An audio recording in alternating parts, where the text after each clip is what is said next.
कणकवली तालुक्यातील साळिस्ते येथे गुरुवारी दुपारी एका अज्ञात तरुणाचा मृतदेह खुनी अवस्थेत आढळून आला होता। या प्रकरणाने संपूर्ण परिसरात खळबळ उडाली आहे। पोलिसांनी तातडीने तपास सुरू करून काही महत्त्वपूर्ण धागेदोरे हाती घेतले आहेत। कणकवली तालुक्यातील साळिस्ते येथे गणपती साण्याच्या पायरीवर गुरुवारी सापडलेल्या त्या अनोळखी मृतदेहाची ओळख पटविण्याचे प्रयत्न कणकवली पोलीस आणि स्थानिक गुन्हा अन्वेषण शाखेकडून शुक्रवारी दिवसभर सुरू होते।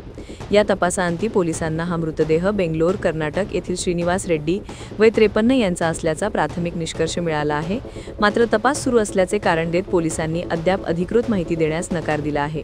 दरम्यान दोडामार्ग येथे सापडलेल्या रक्त लागलेल्या कारचा या खुना प्रकरणाशी काही संबंध असल्याचे म्हटले जात आहे। मात्र याविषयीही पोलिसांनी भाष्य करण्यास नकार दिला आहे।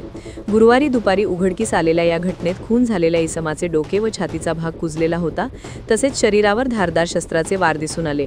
मारेकऱ्यांनी ओळख पटू नये म्हणून चेहरा विद्रूप करण्याचा प्रयत्न केला होता। तरीही कणकवली पोलिसांनी तपासाची गती वाढवत बेंगलोरशी संपर्क साधला। गुप्त माहितीच्या आधारे बेंगलोरमधील 2 व्यक्तींना संपर्क साधण्यात आला। या दोघांनी कणकवलीत येऊन मृतदेह पाहिल्यानंतर तो श्रीनिवास रेड्डी यांचा असल्याचे मान्य केले, मात्र ते नातेवाईक नसल्याचे स्पष्ट झाले। या पार्श्वभूमीवर पोलिसांचे एक पथक श्रीनिवास रेड्डी यांच्या कुटुंबियांना घेण्यासाठी बेंगलोरला रवाना झाले असून त्यांच्या आगमनानंतरच मृतदेहाची ओळख अधिकृतरित्या निश्चित होईल, अशी माहिती कणकवली पोलीस निरीक्षक तेजस नलावडे यांनी दिली।